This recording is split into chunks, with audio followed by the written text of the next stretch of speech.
Hi friends, Mrs. Ford here again. So we are on part 3 of human genetics, and this video I want to focus solely on Punnett squares.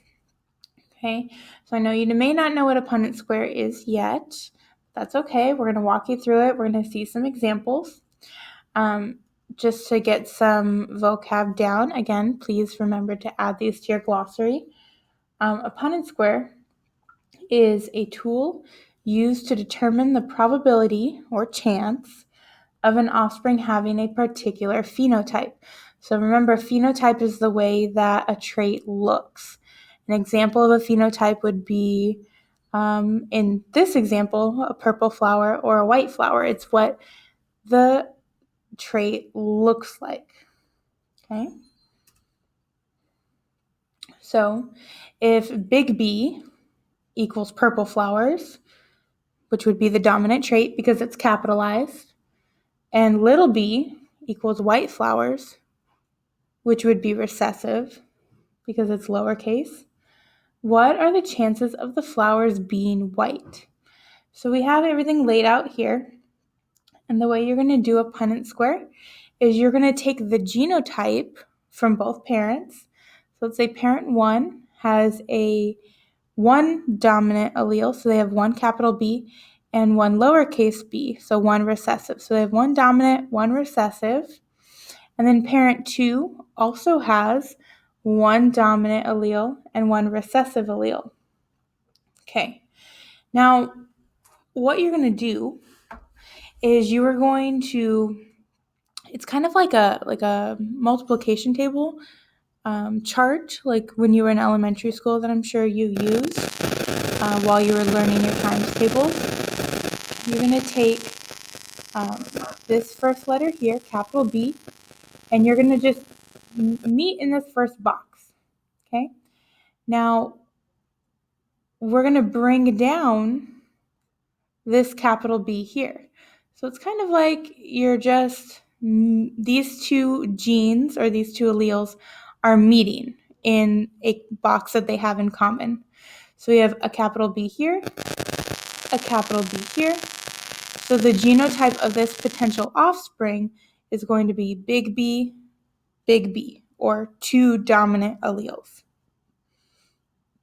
Now, for this one, we have one big B. Okay, so we have one big B. We just move it on over. And we have one little b up here. So little b is brought down.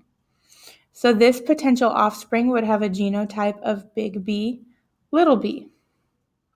Okay, moving down to the bottom section. Now here we have a little b from parent 1. That's going to get given to this offspring here. This box right next door. So we have a little b here. And then up here at the top, we have a big B or a dominant allele. We're going to drag that down, and this potential offspring will have a genotype of big B, little b. Okay. So far, in each of these boxes, we have at least one dominant allele. We have at least one capital letter or at least one dominant allele, which means that the flower is going to have the dominant color. Now that's where, right here is where all that changes. So little b, this little b is going to meet in this box here. This little b is going to meet in this box here. So we have two little b's or two recessive alleles. And because there is no dominant allele, we do not have a capital letter here. The flower is going to retain the recessive phenotype, which would be white. Okay, so the question asks, what are the chances of the flowers being white?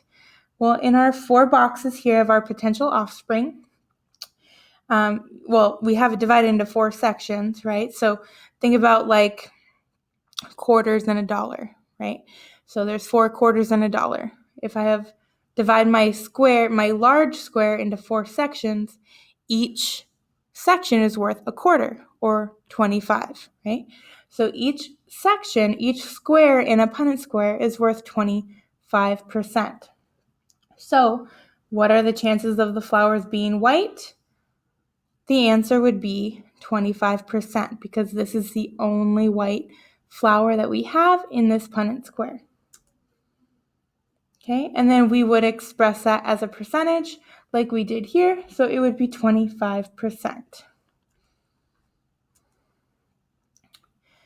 All right. For our class, we're only going to use Punnett squares to look at one gene at a time. So Punnett square examines just one gene that is passed on during sexual reproduction. And it shows all the possible ways the offspring could inherit the gene from two parents. So it's not saying like, oh, they're going to have 4 kids. This is saying that if they were to have one child, these are all of the different possibilities that they could have. Okay, all of the possible genetic possibilities that their offspring will have. Okay, here's another example. Big B is dominant for brown eyes. Little b is recessive for blue eyes. Father's alleles are at the top. Mother's alleles are along the side. Both parents have brown eyes because they have a genetic makeup of big B, little b, so their genotype contains at least one capital letter. So that means that they're going to have brown eyes.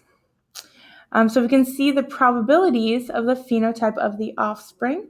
So here are their potential offspring. And you can see here that there are 3 chances that he or she will have brown eyes because we have one capital B here. This offspring would have brown eyes. We have 2 capital B's here, 2 dominant alleles, that offspring would have brown eyes. And we have at least 1 dominant allele here, we would have brown eyes here. Now there's only 1 chance that the offspring would have blue eyes or 2 recessive alleles, little b, and the probability of these two parents having a blue-eyed child is going to be 1 in 4, or we're going to express that as a percentage, and that's going to be 25%. Okay, because again, it's only one of our 4 boxes. All right, so I have another example here. Oh.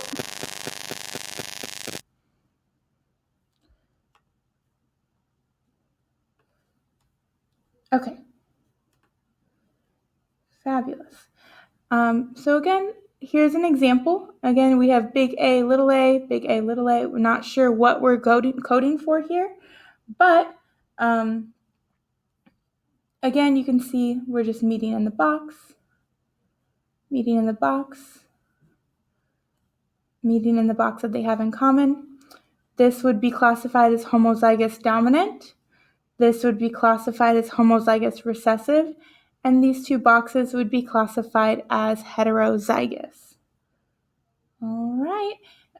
If you need more help with Punnett squares, feel free to look at the genetics playlist for more resources. All right. Thank you, friends.